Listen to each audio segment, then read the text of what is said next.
നമ്മളുടെ മുമ്പിൽ വെച്ച് ഒരാളെ പാമ്പ് കടിച്ചു. നമ്മൾ കണ്ടു, അതായത് ഒരു പാമ്പാണ് കടിച്ചേക്കുന്നത്. പക്ഷേ വെനമസ് ആണോ നോൺ വെനമസ് ആണോ എന്നുള്ളത് നമുക്കറിയില്ല. പക്ഷേ ഒരു പാമ്പ് കടിക്കുന്നത് നമ്മൾ കണ്ടു, പാമ്പ് പോകുന്നതും നമ്മൾ കണ്ടു. ആ എക്സാക്റ്റ് മൊമെൻറ്റ് മുതൽ നമ്മൾ എന്താണ് ചെയ്യേണ്ടത്? ഒരു സ്നേക്ക് ബൈറ്റ് ഏറ്റാൽ എന്താണ് ചെയ്യേണ്ടത് എന്നത് ആർക്കും അറിഞ്ഞുകൂടാ എന്നുള്ളതാണ്. അഥവാ ഫോറസ്റ്റിൻ്റെ ഒരു ക്ലാസ്സിൽ അറ്റൻഡ് ചെയ്യാത്ത ഒരാൾക്ക് പോലും സിസ്റ്റമാറ്റിക്കലി അറിയത്തില്ല എന്നുള്ളത് ഒരു പരമമായ സത്യമാണ്. കാരണം ഞാൻ ആലപ്പുഴ ജില്ലയിലെ ക്ലാസ് എടുക്കുവാൻ എഡ്യൂക്കേറ്റേഴ്സായിട്ടുള്ള 3 പേരേ ഉള്ളൂ. അതിൻ്റെ അകത്തിലെ ഒരാളാണ് ഞാൻ. അപ്പോൾ ഡോക്ടേഴ്സിനുൾപ്പെടെ നമ്മൾ ക്ലാസ്സുകൾ എടുത്തു പോരുന്നുണ്ട്. അതിനൊരു ആപ്തവാക്യം എന്ന് വേണമെങ്കിൽ പറയാം, അല്ലെങ്കിൽ ഒരു ഫോർമുല എന്ന് പറയാം. Do it right. എന്താണ് ശരിയായ നിലകളിൽ ചെയ്യേണ്ടത്? അപ്പോൾ നമ്മൾ ചെറുപ്പത്തിലെ എൻ്റെ ടീച്ചർ എന്നെ പഠിപ്പിച്ചേക്കുന്നത് സ്നേക്ക് ബൈറ്റ് ഏറ്റു കഴിഞ്ഞാൽ സോപ്പും വെള്ളം ഉപയോഗിച്ച് കൈ കഴുകണം. അത് മസാജിങ് സംഭവിക്കപ്പെടുക. അതായത് കയറിയിരിക്കുന്ന വെനം വളരെ സ്പീഡിൽ, വളരെ വേഗത്തിൽ ശരീരത്തിൻ്റെ എല്ലാ ഇടങ്ങളിലേക്കും പ്രവഹിക്കത്തക്ക നിലയിലേക്ക് സ്പീഡ് ചെയ്യാൻ മാത്രമാണ് സഹായിക്കുന്നത്. അല്ലാതെ ഗുണം അല്ല, ദോഷം തന്നെയാണ്. അപ്പം ഡു ഇറ്റ് റൈറ്റ്. അതിൻ്റെ അകത്തിലെ ഇനി മറ്റൊരു കാര്യമാണ്, അടുത്ത് നിൽക്കുന്ന ആളിനെയും കൊണ്ട് ഒന്നുകൂടെ ഒരു മുറിവുണ്ടാക്കിയിട്ട് അത് വിഷം വലിച്ചെടുത്ത് സഖ്യ തേച്ചെടുത്ത് വെളിയിൽ കളയുന്ന ഒരു കാര്യം പഠിപ്പിച്ചു. അതും അതിനേക്കാൾ അപകടമാണ്. മുറിവ് കൂടുതലുണ്ടാക്കുന്നത് നിമിത്തം ബ്ലഡ് വാർന്ന് രോഗി മരിക്കുവാൻ, അല്ലെങ്കിൽ ആ കാഷ്വാലിറ്റി ഒന്നുകൂടെ വർദ്ധിക്കുവാൻ തക്കവണ്ണം ഇടയായിത്തീരുന്ന ഒരവസ്ഥ ആ നിലകളിലുണ്ട്. മറ്റൊന്നാണ്, മുകളിലും താഴെയും മുറുക്കി കെട്ടണമെന്നാണ് എൻ്റെ ടീച്ചർ എന്നെ ആ കാലഘട്ടങ്ങളിൽ പഠിപ്പിച്ചത്. കെട്ടുന്നത് നിമിത്തം 2 അപകടങ്ങൾ അതിൻ്റെ അതിലുണ്ട്. 2 അപകടങ്ങൾ ഏതെങ്കിലും ഒന്ന് സംഭവിക്കും.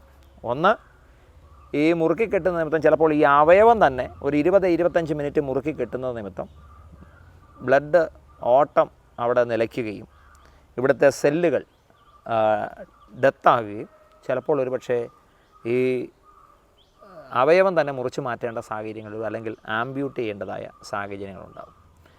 മറ്റൊരു കാര്യമാണ്, ഹോസ്പിറ്റലിലേക്ക് ചെന്ന് കഴിഞ്ഞാൽ ഡോക്ടർ ചോദിക്കും എവിടെയാണ് ബൈറ്റേറ്റ് ഇന്നതെടുത്ത്. അപ്പോൾ കെട്ടഴിക്കേണ്ട സാഹചര്യമാണ്. ഫർദർ ട്രീറ്റ്മെൻറ്റിന് വേണ്ടി കെട്ടഴിച്ചേ പറ്റത്തുള്ളൂ. കെട്ടഴിക്കുമ്പോൾ ഇനിയും ബ്ലഡ് അവിടെ കട്ട പിടിച്ചില്ല, അല്ലെങ്കിൽ മറ്റ് പ്രശ്നങ്ങളൊന്നുമില്ലെങ്കിൽ ഇവിടെ തങ്ങി നിൽക്കുന്ന ബ്ലഡ് വളരെ സ്പീഡപ്പ് ചെയ്യുകയും കാർഡിയാക് അറസ്റ്റിലേക്ക് പോകുവാനുള്ളതായ സാധ്യതകൾ ഏറെയാണ്. അപ്പോൾ ഈ കാര്യങ്ങളൊക്കെയാണ് ഇന്നും എന്തിനേറെ പറയുന്നത് ദൗർഭാഗ്യമെന്ന് പറയട്ടെ.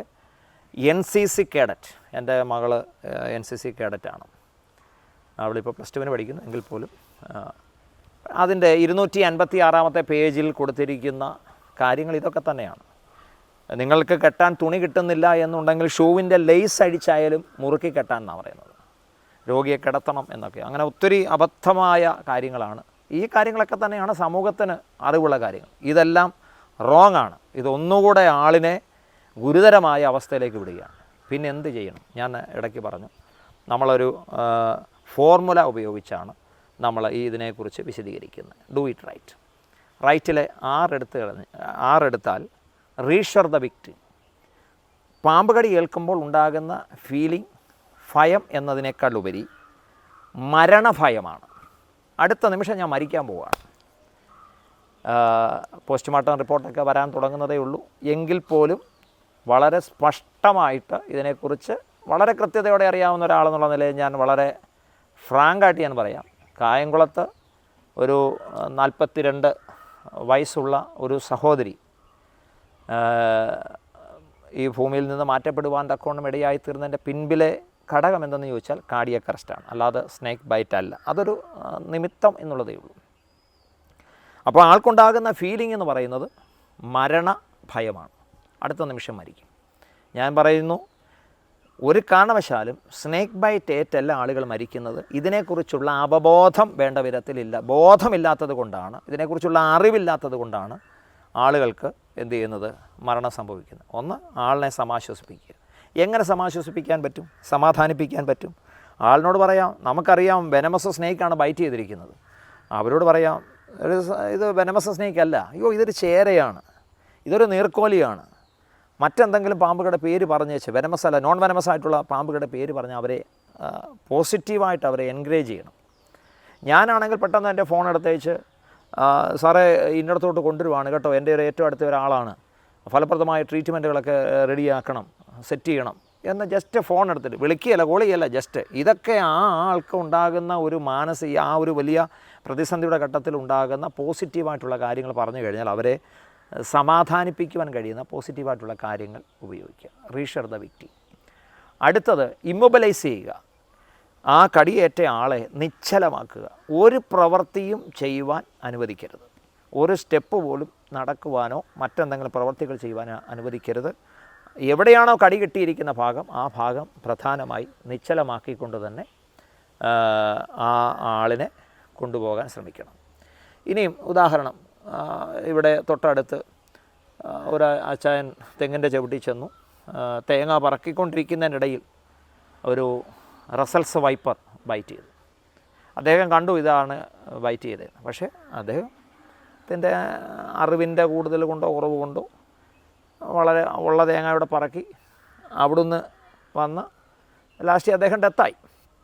അപ്പോൾ അങ്ങനെയുള്ള സാഹചര്യങ്ങളിലാണെങ്കിൽ ആളിനെ ഇമ്മൊബിലൈസ് ചെയ്യണമെന്ന് പറഞ്ഞു. അതുകൊണ്ട് കടി കിട്ടിയിടത്ത് തന്നെ നിന്നാൽ പാമ്പ് അവിടെ ഉണ്ട്, അടുത്ത കടി വീണ്ടും കിട്ടും. അതുകൊണ്ട് അവിടെ നിന്ന് 2 സ്റ്റെപ്പ്, അങ്ങനെയുള്ള സാഹചര്യം, പ്രത്യേക സാഹചര്യം 2 സ്റ്റെപ്പ് ഇങ്ങോട്ട് മാറി നിന്നുകൊണ്ട് മലയാളികൾ ചില സമയത്തൊക്കെ മലയാളികളല്ലായി മാറുന്ന സാഹചര്യങ്ങളൊക്കെ ഉണ്ടെങ്കിൽ പോലും ഒരു നിലവിളിയുടെ ശബ്ദം എവിടെയെങ്കിലും മുഴങ്ങിയാൽ കാതോർത്ത് അവിടെ കൂടി വന്ന് ജീവൻ പണയപ്പെടുത്തിയും സഹായിക്കുന്നവരാണ് മലയാളികൾ. അത് അവരേത് രാജ്യത്തായിരുന്നാലും. അവൾ പറഞ്ഞു വന്നത് ആളെ ഇമ്മൊബിലൈസ് ചെയ്യുക, രണ്ടാമത്തെ കാര്യം. മൂന്നാമത്തെ കാര്യം എന്ന് പറയുന്നത് GH ആണ്, റൈറ്റിലെ GH. Go to the nearest hospital with ASV, anti snake വെനമുള്ള നിയറസ്റ്റായിട്ടുള്ള ഏറ്റവും അടുത്തുള്ള സമീപത്തുള്ള ഹോസ്പിറ്റലിലേക്ക് എത്തപ്പെടുക. ഇതെങ്ങനെ കണ്ടുപിടിക്കാമെന്ന് ചോദിച്ചു കഴിഞ്ഞാൽ അതാണ് സർപ്പ എന്ന് ചിന്തിക്കുന്നുണ്ട് പെട്ടെന്ന് തോന്നിപ്പോകും. സർപ്പമൊന്നുമല്ല, snake awareness rescue and protection app എന്നുള്ളതിൻ്റെ ഷോർട്ട് ഫോമാണ് സർപ്പ. നമ്മുടെ മൊബൈലുകളിലൊക്കെ എത്രയോ ആപ്ലിക്കേഷൻസ് നിരവധി നമ്മുടെ കയ്യിലുണ്ട്. പക്ഷേ ഞാനൊരു പുരോഹിതനായതുകൊണ്ട് മറ്റ് മതസ്ഥരായിട്ടുള്ള എല്ലാവരുടെയും വേദഗ്രന്ഥങ്ങൾ ഉൾപ്പെടെ എൻ്റെ കയ്യിലുണ്ട്. അത്യാവശ്യം സർക്കുലറായിട്ടൂടെ ഞാൻ ശ്രദ്ധിക്കുന്നത് കൊണ്ട് അങ്ങനെ വിവിധങ്ങളാകുന്ന സംഭവങ്ങൾ എൻ്റെ ഫോണിൽ ഞാൻ ഉപയോഗിക്കുന്നുണ്ട്. അപ്പോൾ അതുകൊണ്ട് ഈ വീഡിയോ ദർശിക്കുന്ന സമൂഹത്തോട് ഞാൻ പറയാം, പ്രിയപ്പെട്ടവരോട് ഞാൻ പറയാം, നിങ്ങൾ പറ്റുമെങ്കിൽ ഈ സർപ്പ എന്ന് പറയുന്ന ആപ്ലിക്കേഷൻ നിങ്ങളുടെ ഫോണുകളിൽ ഡൗൺലോഡ് ചെയ്യണം. മൾട്ടിപർപ്പസാണ്.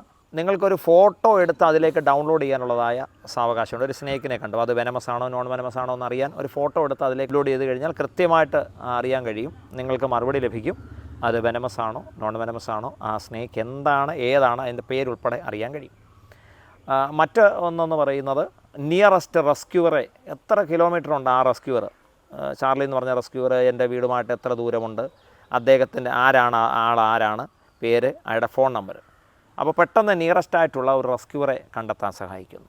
മൂന്നാമത്തെ കാര്യം എന്ന് പറയുന്നത് നിയറസ്റ്റ് ASV ഉള്ള ഹോസ്പിറ്റലിൻ്റെ ലിസ്റ്റ് അതിൻ്റെ അകത്തിൽ ചാർട്ട് ചെയ്തിട്ടുണ്ട്. അപ്പം അവിടുത്തെ നമ്പർ, അപ്പോൾ അത് നമ്പർ എന്താണെന്ന് ചോദിച്ചു കഴിഞ്ഞാൽ ഇപ്പം അറിയാൻ കഴിയാത്ത ഒരാൾ വന്നേക്കുകയാണ്, റൂട്ട് അറിയാൻ കഴിയുന്നില്ല, ആ ഹോസ്പിറ്റൽ ഒരുപക്ഷെ ASV കാണുമായിരിക്കും. പക്ഷേ അവിടെ ഇപ്പോൾ തന്നെ നമ്മുടെ ഹരിപ്പാട് താലൂക്ക് ഹോസ്പിറ്റൽ എല്ലാ സമയങ്ങളിലും ഇത് കൃത്യമായി ഇഞ്ചെക്റ്റ് ചെയ്യുവാൻ പ്രാപ്തനായൊരു ഡോക്ടറുടെ അവൈലബിലിറ്റി ഉണ്ടാകണമെന്നില്ല. അപ്പോൾ ASV അവിടെ ഉണ്ടാകാം, പക്ഷേ ഇത് ട്രീറ്റ് ചെയ്യാനുള്ളതായൊരു ഡോക്ടർ അവിടെ ഇല്ലെന്നുണ്ടെങ്കിൽ നമ്മുടെ അവിടം വരെയുള്ള സമയം, ഏത് അപകടങ്ങൾക്കും ഒരു ഗോൾഡൻ ടൈമുണ്ട്, ഒരു സുവർണ സമയമുണ്ട്. ആ സമയം ഉപയോഗിക്കുമെന്നുള്ളിരിക്കും ആളിനെ ജീവിതത്തിലേക്ക് കൊണ്ട്. ഇതും അത് തന്നെയാണ്. സമയം എന്ന് പറഞ്ഞാൽ ഏറ്റവും പ്രധാനപ്പെട്ട കാര്യമാണ്. അപ്പം നിയറസ്റ്റായിട്ടുള്ള ഹോസ്പിറ്റലിൻ്റെ ഫോൺ നമ്പർ.